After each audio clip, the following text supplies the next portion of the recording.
guys, welcome back to my YouTube channel Octaviana. Di video kali ini saya akan membahas tentang berbicara untuk keperluan akademik. Video ini ditujukan untuk memenuhi tugas mata kuliah Bahasa Indonesia yang diampu oleh Bapak Adi Nur Hadi. So, tanpa tunggu lama-lama, kita mulai videonya. Teman-teman, tahu nggak apa sih itu akademik? Menurut bahasa, akademik berarti pendidikan atau proses belajar mengajar. Pengertian akademik itu sendiri jika dilihat dari latar belakang terminologis adalah sebuah keadaan di mana orang-orang bisa menyampaikan dan menerima gagasan, pemikiran, dan atau ilmu pengetahuan sekaligus. Melakukan pengujian terhadapnya secara jujur, terbuka, dan leluasa. Selanjutnya, jika atmosfer akademik tumbuh, maka kemudian akan berkembang menjadi kultur akademik. Hal ini ditandai dengan tumbuhnya minat baca yang tinggi, tradisi berdiskusi, dan berbeda pendapat, kreativitas menulis, serta proses belajar mengajar yang kondusif. Berbicara untuk keperluan akademik ini dibagi menjadi 4 bagian. Yang pertama adalah presentasi, kedua seminar, ketiga berpidato dalam situasi formal, dan yang terakhir, yang keempat, belajar mengajar. Baik teman-teman, kali ini saya akan membahas tentang materi presentasi. Persiapan apa saja sih yang harus dilakukan sebelum melakukan presentasi? Yang pertama, kenali audiens atau peserta yang akan mendengarkan jalannya presentasi. Kedua, kuasai materi. Hal ini tentunya sangat penting untuk menunjang keberhasilan atau kelancaran dalam melakukan presentasi. Ketiga, buatlah outline atau garis besar. Hal ini berisi tentang poin-poin utama atau poin penting yang akan dibicarakan dalam presentasi. Yang keempat, siapkan alat peraga atau alat bantu. Di sini saya ada papan jalan, kertas HVS, dan pulpen untuk membantu jalannya presentasi. Yang kelima, siapkan introduction atau perkenalan. Misalnya, halo teman-teman, di sini dengan saya Octaviana akan mempresentasikan hasil presentasi saya. Yang keenam, siapkan penutup. Misalnya, halo teman-teman, terima kasih telah menyaksikan presentasi dari saya. Kurang lebihnya mohon maaf, terima kasih. Agar presentasi dilakukan secara baik, kita perlu melakukan latihan. Latihan dengan menggunakan cara yang efektif tentunya. Di antaranya yaitu latihan dapat mengeliminir atau meminimalisir kejelekan dalam presentasi. Kedua, melatih transisi antar bagian supaya lebih halus. Selanjutnya, memberi gambaran waktu yang diperlukan dan meningkatkan percaya diri. Adapun teknik latihannya yaitu dengan cara mengumpulkan audiens lalu merekam presentasi dengan bertujuan agar kita dapat mengetahui kelebihan dan kekurangan dari presentasi yang kita lakukan. Kemudian ada juga hal-hal yang harus diperhatikan dalam melaksanakan presentasi. Di antaranya yaitu tentukan cara mengulang poin utama tanpa terlihat adanya pengulangan. Yang kedua, ciptakan transisi antar bagian dengan mulus. Selanjutnya yang ketiga, kenali betul alat bantu atau alat peraga yang digunakan. Berikut adalah alat peraga atau alat bantu yang digunakan. Selanjutnya, menyiapkan jawaban atau pertanyaan yang kemungkinan muncul.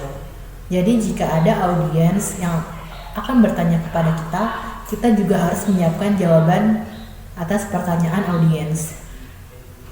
Berikutnya, mengembangkan gaya sendiri agar presentasi tidak terlihat membosankan, tentunya kita harus mempunyai gaya sendiri agar audiens tidak bosan. Hal-hal yang harus diperhatikan saat melakukan presentasi. Yang pertama, kuasai alat peraga atau alat bantu. Misalnya menggunakan papan, HVS, dan pulpen untuk membantu jalannya presentasi. Selanjutnya, kuasai diri sendiri, be confidence, percaya diri. Selanjutnya, bina relasi dengan audiens. Selanjutnya, jangan melatar belakangi audiens. Ketika kita presentasi, jangan melatar belakangi audiens, harus bisa terlihat oleh audiens. Selanjutnya, jangan membaca materi presentasi. Usahakan kita menghafal materi di luar materi yang kita akan sampaikan. Gunakan terminologi yang umum, singkat, padat, tepat waktu. Materi yang kita jelaskan harus singkat, padat, dan mudah dimengerti tentunya. Bicara lugas dan tegas, jangan bicara dengan terbata-bata. Selingi dengan sedikit humor agar audiens atau hadirin yang mendengarkan tidak merasa bosan. Selanjutnya kita akan membahas tentang seminar. Untuk berjalannya sebuah seminar dengan baik, perlulah dipikirkan beberapa syarat, diantaranya ruangan seminar. Ruang seminar yang memadai adalah sebuah ruang yang memungkinkan interaksi aktif seluruh peserta seminar. Sebuah meja bundar adalah sebuah contoh yang baik, atau kursi yang disusun dengan melingkar. Ruangan tentu saja harus cukup tenang dan cukup terang untuk memberikan iklim yang enak untuk berseminar. Adanya sebuah papan tulis yang dapat membantu. Di sini saya misalkan papan jalan dan HVS ya. Selanjutnya, peserta. Untuk berjalannya sebuah seminar dengan baik, semua peserta adalah bukan kertas kosong yang menunggu diisi. Seperti halnya kuliah, mereka harus sudah membaca tentang tema yang akan diseminarkan. Mereka bisa membuat sebuah esai pendek tentang tema yang diseminarkan. Bila yang diseminarkan adalah sebuah teks tersebut telah dibaca secara analitis, ditandai, disertai tanggapan dan kritik. Dengan terlebih dahulu membaca tentang tema yang akan diseminarkan, mereka telah mengolahnya di dalam kepala mereka. Mereka telah memiliki bayangan akan apa yang diseminarkan. Kertas di tangan berisi ringkasan tema yang diseminarkan menurut masing-masing peserta akan memandu mereka di dalam seminar. Di dalam seminar tentunya ada peran seorang moderator. Peran moderator di sini berbeda halnya dengan peran rektor di dalam dunia perkuliahan. Moderator bertugas untuk mengarahkan jalannya seminar. Semestinya seorang moderator adalah orang yang paling senior dalam tema yang akan diseminarkan. Ini bukan berarti pendapatnya adalah hal yang paling benar. Senioritas dalam penguasaan materi semata-mata digunakan untuk menguraikan materi seminar, karena ia mestinya adalah orang yang paling tahu seluk-beluk tema yang akan diseminarkan. Peran seorang moderator dibagi menjadi dua, yaitu mengarahkan, directing, dan memoderasi, moderating. Dalam mengarahkan, ia menjaga agar seminar tidak melenceng dari tema. Dengan memoderasi, ia menjaga agar tidak ada satu orang pun atau satu ide tertentu yang terlalu mendominasi seminar, sehingga seluruh tema seminar tidak tereksplorasi dengan baik. Berpidato dalam situasi formal. Kegiatan berbicara formal adalah kegiatan berbicara yang dilakukan dalam situasi atau acara-acara formal.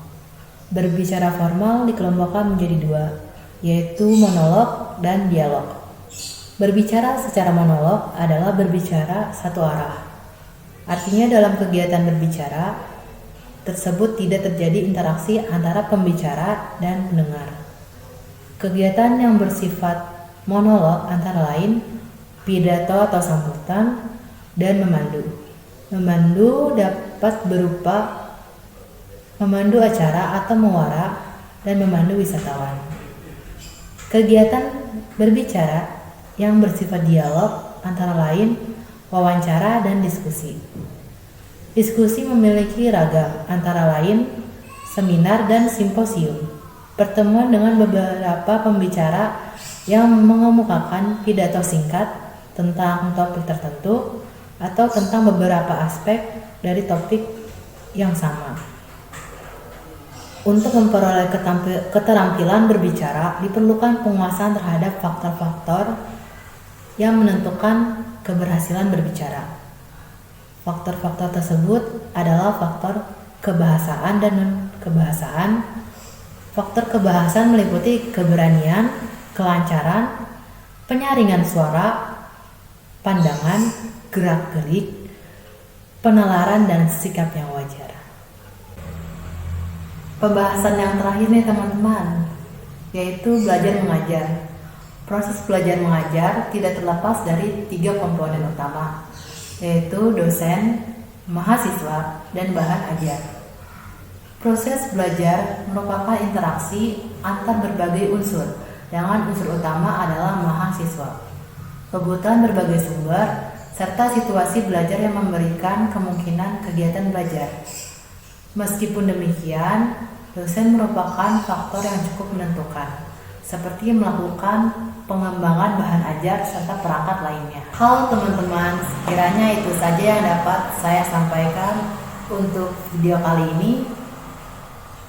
Kurang lebihnya mohon maaf. Terima kasih telah menyaksikan video dari saya. Semoga video ini bermanfaat. Dan sampai jumpa di video berikutnya. Dadah!